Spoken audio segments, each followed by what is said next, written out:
नमस्कार दोस्तों, एक बार फिर से आप सभी का स्वागत है हमारी कक्षा यूट्यूब चैनल पर। और आज हम शुरू करने जा रहे हैं पीवाईक्यू सीरीज में इतिहास का पाठ नंबर 7, एक साम्राज्य की राजधानी विजयनगर।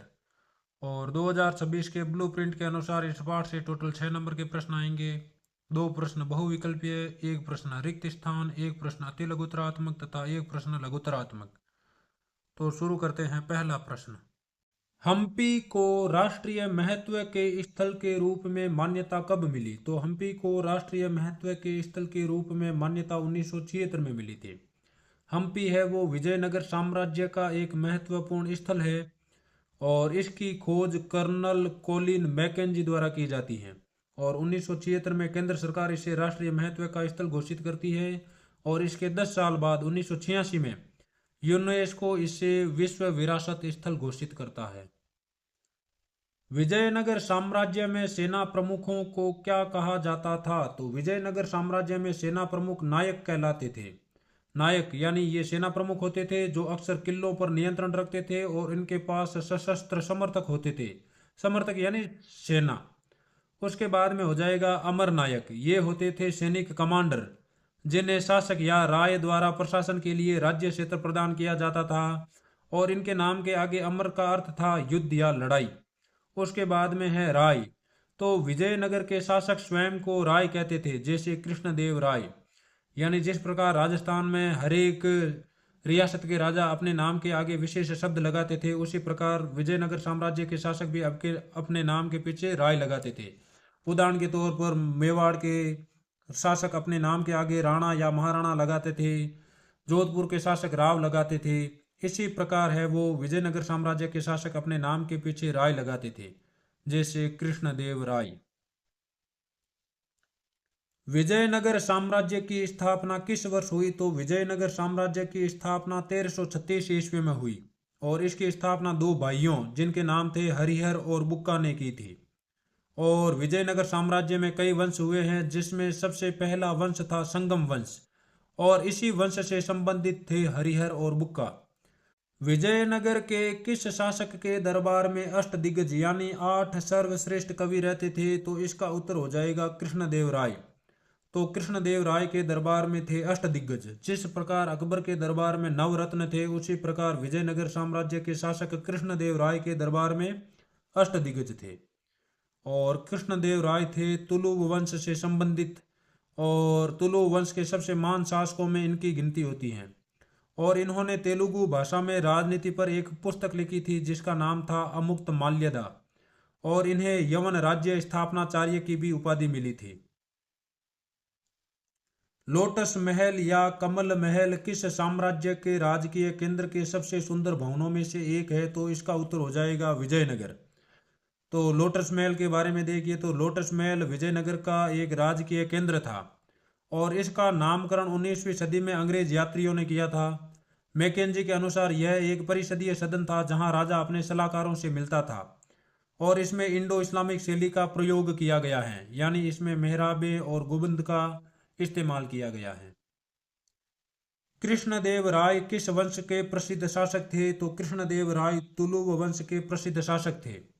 कृष्णदेव राय तुलु वंश के प्रसिद्ध शासक थे जो विजयनगर से संबंधित था। और विजयनगर में 4 प्रमुख राजवंश हुए हैं, जिसमें सबसे पहला राजवंश था संगम वंश जिसकी स्थापना की थी हरिहर और बुक्का ने। और उसके बाद में आया था सुलु वंश, उसके बाद में आया तुलुव वंश और तुलु वंश में शामिल थे कृष्णदेव राय। उसके बाद में अंत में आया था अराविदु वंश। हरिहर और बुक्का द्वारा किस साम्राज्य की स्थापना की गई? तो हरिहर और बुक्का द्वारा विजयनगर साम्राज्य की स्थापना की गई। और विजयनगर का अर्थ है विजयों का शहर और समकालीन लोग इसे कर्नाटक साम्राज्योम भी कहते थे। यह साम्राज्य उत्तर में कृष्णा नदी से लेकर प्रायद्वीप के सुदूर दक्षिण तक फैला हुआ था। हम्पी के भग्नावशेषों की खोज किसने की? तो हम्पी के भग्नावशेषों की खोज कोलिन मैकेंजी ने की थी। ये ईस्ट इंडिया कंपनी में एक इंजीनियर और पुराविद थे और 1815 ईस्वी में इन्हें भारत का पहला सर्वेयर जनरल बनाया गया और उन्होंने ही विरूपाक्ष मंदिर के पुजारियों की स्मृतियों के आधार पर हम्पी का पहला सर्वेक्षण मानचित्र तैयार किया था। उसके बाद में आगामी एग्जाम के लिए कुछ महत्वपूर्ण बिंदुओं के बारे में देख लीजिए। सबसे पहले तालीकोटा का युद्ध तो यह होता है 1565 में, और इसी युद्ध का दूसरा नाम है राक्षसी तांगड़ी युद्ध, और इसमें विजयनगर साम्राज्य की हार होती है और विजयनगर साम्राज्य इसके साथ ही खत्म हो जाता है। उसके बाद में है महानवमी डिब्बा। तो ये एक विशाल मंच था जहां पर अनुष्ठान किए जाते थे, जैसे दशहरा और महानवमी पर यहाँ पर भव्य समारोह होते थे। उसके बाद में है विरूपाक्ष मंदिर। तो ये है हम्पी का सबसे प्राचीन मंदिर जो भगवान शिव और पार्वती को समर्पित है। भगवान शिव का ही दूसरा नाम है विरूपाक्ष और पार्वती को यहाँ पर कहते हैं पंपा देवी। उसके बाद में जल प्रणाली। तो विजयनगर अपनी जल व्यवस्था जैसे हीरिया नहर, कमलपुरम जलाशय के लिए भी प्रसिद्ध था। पहली खाली जगह है हम्पी के भग्नावशेष 1800 ईस्वी में एक अभियंता तथा पुराविद द्वारा प्रकाश में लाए गए। तो इसका उत्तर हो जाएगा colonel Colin Mackenzie. Colonel Colin Mackenzie East India Company में कार्यरत थे और 1815 ईस्वी में भारत के पहले सर्वेयर जनरल बनते हैं, और इन्होंने ही हम्पी का पहला सर्वेक्षण मानचित्र तैयार किया, और इसके लिए इन्होंने विरूपाक्ष मंदिर और पंपा देवी मंदिर के पुरोहितों की स्मृतियों का उपयोग किया था। विजयनगर का सबसे प्रसिद्ध शासक था। तो विजयनगर के सबसे प्रसिद्ध शासक थे कृष्णदेव राय, और इनका कार्यकाल 1509 से 1529 ईस्वी तक था, और इनका संबंध था तुलुव वंश से, और इनके शासनकाल को विजयनगर की शांति और समृद्धि का स्वर्ण युग माना जाता है। और इन्होंने अपनी मां के नाम पर नगलपुरम उपनगर बसाया और तेलुगु में एक ग्रंथ लिखा जिसका नाम था अमुक्त माल्यदा। उसके बाद में अगली खाली जगह है अमर नायक प्रणाली साम्राज्य की एक प्रमुख राजनीतिक खोज थी। तो इसका उत्तर हो जाएगा विजयनगर। अमर नायक प्रणाली यह विजयनगर साम्राज्य की एक प्रमुख विशेषता थी, जिसे दिल्ली सल्तनत की एकता प्रणाली से लिया गया था। और अमर नायक सैनिक कमांडर होते थे जिन्हें राय या राजा द्वारा प्रशासन के लिए राज्य क्षेत्र दिए जाते थे। राजकीय केंद्र के सबसे सुंदर भवनों में से एक है। तो राजकीय केंद्र के सबसे सुंदर भवनों में से एक है कमल महल। कमल महल जिसे हम लोटस महल भी कहते हैं, इसका नामकरण 19वीं शताब्दी के अंग्रेज यात्रियों ने किया था। यद्यपि यह नाम बहुत ही रोमानी है, लेकिन इतिहासकार इसके मूल कार्य के बारे में निश्चित नहीं है। मैकेंजी के मानचित्र से संकेत मिलता है कि यह एक परिषदीय सदन था जहां पर राजा अपने परामर्शदाताओं से मिलते थे। अब है अति लघुतरात्मक प्रश्न। पहला प्रश्न है तालीकोटा के युद्ध का अन्य नाम क्या है। तो तालीकोटा के युद्ध का अन्य नाम राक्षसी तांगड़ी युद्ध है, जिसे 1565 ईस्वी में लड़ा गया था, और इसी युद्ध में विजयनगर साम्राज्य की हार होती है और विजयनगर साम्राज्य का पतन हो जाता है। अगला प्रश्न है विजयनगर साम्राज्य में गोपुरम क्या थे। तो विजयनगर साम्राज्य में मंदिरों के विशाल और भव्य प्रवेश द्वारों को गोपुरम कहा जाता था। ये प्रवेश द्वार अक्सर केंद्रीय देवालयों की मीनारों से भी ऊंचे होते थे। ये शासकों की ताकत, संसाधन और कौशल का प्रतीक थे। शासक अपने विजय के उपलक्ष्य में भी इनका निर्माण करवाते थे, जैसे कृष्णदेव राय। अगला प्रश्न है विजयनगर के शासक कृष्णदेव राय ने अमुक्त माल्यदा कृति किस भाषा में लिखी। तो अमुक्त माल्यदा कृति तेलुगु भाषा में लिखी, और इस पुस्तक में शासन कला के बारे में बताया गया है, और कृष्णदेव राय स्वयं एक महान विद्वान और कवि भी थे। उसके बाद में अगला प्रश्न है राक्षसी तांगड़ी युद्ध किस वर्ष हुआ। तो राक्षसी तांगड़ी युद्ध 1565 ईस्वी में हुआ, और इसे ही हम तालीकोटा का युद्ध भी कहते हैं। और यह युद्ध विजयनगर और दक्कन की 3 सल्तनतों बीजापुर, अहमदनगर और गोलकुंडा की संयुक्त सेनाओं के बीच हुआ था, जिसमें है वो विजयनगर साम्राज्य की हार होती है और विजयनगर साम्राज्य का अंत हो जाता है। अगला प्रश्न है तालीकोटा के युद्ध या राक्षसी तांगड़ी युद्ध में विजयनगर की सेना का नेतृत्व किसने किया। तो इसमें सेना का नेतृत्व किया था प्रधानमंत्री राम राय ने। तो राम राय ने पहले नीति बनाई थी कि वे सुल्तानों को ही एक दूसरे से लड़वा देंगे, लेकिन वह नीति असफल रही थी और तीनों सुल्तान एक साथ विजयनगर के खिलाफ युद्ध की घोषणा कर देते हैं, और इसमें विजयनगर साम्राज्य की हार हो जाती है। उसके बाद में कुछ अन्य महत्वपूर्ण प्रश्न है हम्पी नाम किस देवी के नाम पर पड़ा। तो हम्पी नाम यहाँ की स्थानीय मातृदेवी पंपा देवी या पार्वती के नाम पर पड़ा। विजयनगर के शासक किस देवता की ओर से शासन करने का दावा करते थे। तो विजयनगर के शासक भगवान विरूपाक्ष या भगवान शिव की ओर से शासन करने का दावा करते थे। उसके बाद में है अमर शब्द का अर्थ क्या है। तो अमर शब्द इसका अर्थ लड़ाई या युद्ध है। यह संस्कृत शब्द समर से निकला है। आगे है लघुतरात्मक प्रश्न कृष्णदेव राय की किन्हीं 2 विजयों का वर्णन कीजिए। तो कृष्णदेव राय अपने शासनकाल में कई विजय प्राप्त करते हैं। उनमें से 2 प्रमुख विजय हैं रायचूर दुआब विजय 1512 ईस्वी। इस समय इन्होंने तुंग, भद्रा और कृष्णा नदियों के बीच उपजाऊ क्षेत्र रायचूर दोआब को बीजापुर के सुल्तान से छीन लिया था। उसके बाद में अगली विजय है उड़ीसा और बीजापुर की विजय। तो 1514 ईस्वी में उड़ीसा के गजपति शासकों का ये दमन करते हैं और 1520 ईस्वी में बीजापुर के सुल्तान को बुरी तरह से पराजित करते हैं। और कृष्णदेव राय का शासनकाल है वो विजयनगर साम्राज्य के विस्तार और दृढ़ीकरण का काल भी माना जाता है। विजयनगर साम्राज्य में कृषि क्षेत्रों को किलेबंद भूभाग में क्यों शामिल किया जाता था? तो मध्यकालीन युद्धों में दुश्मन शहर की घेराबंदी कर देते थे, जिससे शहर में खाद्य आपूर्ति जब कम हो जाती थी तो किले के अंदर के लोग भूख से समर्पण कर देते थे। तो इस समस्या को ध्यान में रखते हुए विजयनगर साम्राज्य में किलेबंद भूभाग में कृषि क्षेत्रों को शामिल किया गया। तो ऐसी परिस्थितियों से निपटने के लिए विजयनगर के शासकों ने एक महंगी लेकिन व्यापक नीति अपनाई। उन्होंने न केवल शहर को बल्कि कृषि क्षेत्रों, बगीचों, जंगलों को भी बाहरी दीवारों के भीतर सुरक्षित कर लिया। और इससे लंबे समय तक चलने वाले युद्धों के दौरान भी नागरिक और सेना के लिए अनाज और खाद्य सामग्री की कमी नहीं होती थी, जिससे इन्हें दुश्मनों के सामने समर्पण की आवश्यकता नहीं होती। उसके बाद में अगला प्रश्न है, महानवमी डिब्बा से आप क्या समझते हैं? तो महानवमी डिब्बा है वो विजयनगर के राज के केंद्र में स्थित एक विशालकाय मंच है और यह शहर से ऊंचे स्थानों में सबसे ऊपर स्थित है और इसका आधार लगभग 11,000 वर्ग फीट और ऊंचाई 40 फीट है। और साक्ष्यों से पता चलता है कि पत्थर के इस मंच पर कभी एक लकड़ी की भव्य संरचना बनी हुई थी और इसके आधार पर सुंदर नक्काशीदार चित्र बने हुए हैं।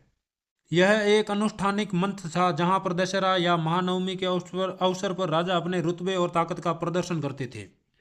अगला प्रश्न है, महानवमी डिब्बा से जुड़े कोई दो अनुष्ठान लिखिए। तो महानवमी डिब्बा के दौरान दशहरा के समय 10 दिवसीय उत्सव का आयोजन किया जाता था और इसमें राजा अपनी ताकत और अधिराज्य का प्रदर्शन करते थे। इससे जुड़े प्रमुख अनुष्ठान थे धार्मिक पूजा, इस अवसर पर मूर्तियों की पूजा, राज्य के घोड़ों की विशेष पूजा और इसी अवसर पर भैंसों और अन्य जानवरों की बलि दी जाती थी। इसके अलावा नृत्य, कुश्ती प्रतिस्पर्धा, साज सज्जा से युक्त हाथियों, घोड़ों और सैनिकों की भव्य शोभा यात्रा निकाली जाती थी, जिसका निरीक्षण राजा स्वयं करते थे। विजयनगर साम्राज्य के किन्हीं दो राजकीय केंद्रों के नाम लिखिए। तो विजयनगर साम्राज्य के प्रमुख राजकीय केंद्र देखिए। पहला केंद्र हो जाएगा कमल महल या लोटस महल और ये राजकीय केंद्र के सबसे सुंदर भवनों में से एक हैं और एक ये परिषदीय सदन था जहां राजा अपने सलाहकारों से मिलता था। उसके बाद में दूसरा हो जाएगा हजारे राम मंदिर। यहाँ एक अत्यंत दर्शनीय मंदिर है जिसका प्रयोग संभवतः केवल राजा और उनके परिवार द्वारा किया जाता था और इसकी दीवारों पर रामायण के दृश्य भी उकेरे गए हैं। अगला प्रश्न है, विजयनगर साम्राज्य में धार्मिक केंद्र के महत्व के कोई दो कारण लिखिए। तो विजयनगर का स्थान धार्मिक मान्यताओं से प्रेरित था, जिस कारण इसका धार्मिक केंद्र अत्यंत ही महत्वपूर्ण था। तो पहला इसका कारण था पवित्र भौगोलिक स्थिति। यह तुंगभद्रा नदी के तट पर स्थित था और स्थानीय मान्यताओं के अनुसार यहाँ पर विरूपाक्ष यानी भगवान शिव और पंपा देवी यानी पार्वती के मंदिर थे और सुग्रीव बाली के वानर राज्य का क्षेत्र माना जाता है। उसके बाद में दूसरा कारण हो जाएगा राजकीय वैद्यता। तो विजयनगर के शासक भगवान विरूपाक्ष की ओर से शासन करने का दावा करते थे और अपने राजकीय आदेशों पर वे श्री विरूपाक्ष अंकित करवाते थे। गोपुरम किसे कहते हैं? तो विजयनगर स्थापत्य शैली में मंदिरों के विशाल और भव्य प्रवेश द्वारों को गोपुरम कहा जाता है। ये अक्सर केंद्रीय देवालय की मीनारों से भी ऊंचे होते थे, यानी मंदिरों से भी ऊंचे होते थे और बहुत दूर से ही मंदिर होने का संकेत देते थे। शासक इन गगनचुंबी गोपुरमों का निर्माण अपनी ताकत, संसाधन, तकनीकी कौशल को प्रदर्शित करने के लिए करवाते थे। उदाहरण के लिए कृष्णदेव राय ने विरूपाक्ष मंदिर के सामने एक भव्य गोपुरम बनवाया। उसके बाद में है दीर्घ उत्तरात्मक प्रश्न। तो विजयनगर की जल संपदा का संक्षिप्त वर्णन कीजिए। तो विजयनगर साम्राज्य अपनी अद्वितीय और नियोजित जल संरक्षण प्रणालियों के लिए प्रसिद्ध था और इसकी प्रमुख विशेषताएं निम्न हैं। सबसे पहले प्राकृतिक भौगोलिक स्थिति। विजयनगर तुंगभद्रा नदी के तट पर स्थित था जो एक प्राकृतिक कुंड का निर्माण करती थी और आसपास की पहाड़ियों से आने वाली जलधाराओं को बांध के माध्यम से रोका जाता था। है कमलपुरम जलाशय। तो 15वीं शताब्दी के आरंभ में बनाया गया यह एक विशाल हौद था और इसके पानी का उपयोग न केवल आसपास के खेतों की सिंचाई के लिए होता था बल्कि इससे एक नहर के माध्यम से राजकीय केंद्र तक भी ले जाया जाता था। उसके बाद में है हीरिया नहर। तो यह इस काल की सबसे महत्वपूर्ण जल संरचनाओं में से एक थी। इसे संगम वंश के राजाओं द्वारा बनवाया गया था और इस नहर में तुंगभद्रा नदी पर बने बांध से पानी लाया जाता था, जिसका उपयोग धार्मिक केंद्र और शहरी केंद्र के बीच घाटी को सिंचित करने के लिए किया जाता था। आपके विचार में महानवमी डिब्बा से संबंध अनुष्ठानों का क्या महत्व था? तो महानवमी डिब्बा विजयनगर के राजकीय केंद्र में स्थित एक विशाल मंच था और इससे जुड़े अनुष्ठानों का बहुत ही अधिक राजनीतिक और सांस्कृतिक महत्व था। सबसे पहला महत्व था शक्ति और सत्ता का प्रदर्शन। ये अनुष्ठान सितंबर अक्टूबर के महीने यानी दशहरा या महानवमी के समय आयोजित किए जाते थे और इस अवसर पर विजयनगर के शासक अपने रुतबे, ताकत और अधिराज्य का प्रदर्शन करते थे। धार्मिक अनुष्ठान देखिए, इसमें मूर्ति पूजा, राज्य के घोड़ों की पूजा, भैंसों व अन्य जानवरों की बलि दी जाती थी। उसके बाद में है वफादारी का परीक्षण। तो इस अवसर पर साम्राज्य के सभी नायक, अधीनस्थ राजा अपनी सेना के साथ उपस्थित होते थे और राजा को बड़ी मात्रा में भेंट व कर देते थे और राजा स्वयं सेना का निरीक्षण करते थे, जिससे सामंतों पर उनके नियंत्रण की पुष्टि होती थी। उसके बाद में है अगला प्रश्न, विजयनगर साम्राज्य के विकास में कृष्णदेव राय का क्या योगदान रहा है? तो कृष्णदेव राय, जिनका शासनकाल 1509 से 1529 ईस्वी तक था और जो तुलुव वंश से संबंधित थे, विजयनगर के विकास में इनका महत्वपूर्ण योगदान था। सबसे पहला योगदान था साम्राज्य विस्तार। तो 1512 ईस्वी में ये तुंगभद्रा और कृष्णा नदियों के बीच उपजाऊ क्षेत्र को, यानी जिसका नाम था रायचूर दुआब, इसे जीत लेते हैं और इसके बाद ये उड़ीसा के गजपति शासकों को और बीजापुर के सुल्तान को पराजित कर साम्राज्य की सीमाओं को बढ़ाते हैं और सीमाओं को सुरक्षित करते हैं। उसके बाद में है स्थापत्य कला। तो इन्होंने कई भव्य मंदिरों का निर्माण करवाया और पुराने मंदिरों में विशाल गोपुरम जुड़वाए, जैसे विरूपाक्ष मंदिर का पूर्वी गोपुरम और उन्होंने अपने मां के नाम पर विजयनगर के समीप नगलपुरम नामक उपनगर की भी स्थापना की थी। उसके बाद में साहित्य और व्यापार। तो कृष्णदेव राय स्वयं एक विद्वान थे और उन्होंने तेलुगु भाषा में अमुक्त माल्यदा की रचना की और इनके शासनकाल में व्यापार काफी फला फूला और राज्य में अद्वितीय शांति और समृद्धि रही। इसी के साथ यह अध्याय होता है पूरा। उम्मीद है आपको यह वीडियो पसंद आया होगा और आगामी एग्जाम में यह वीडियो आपके लिए मददगार होगा। जल्द ही मिलते हैं अगले वीडियो में। धन्यवाद।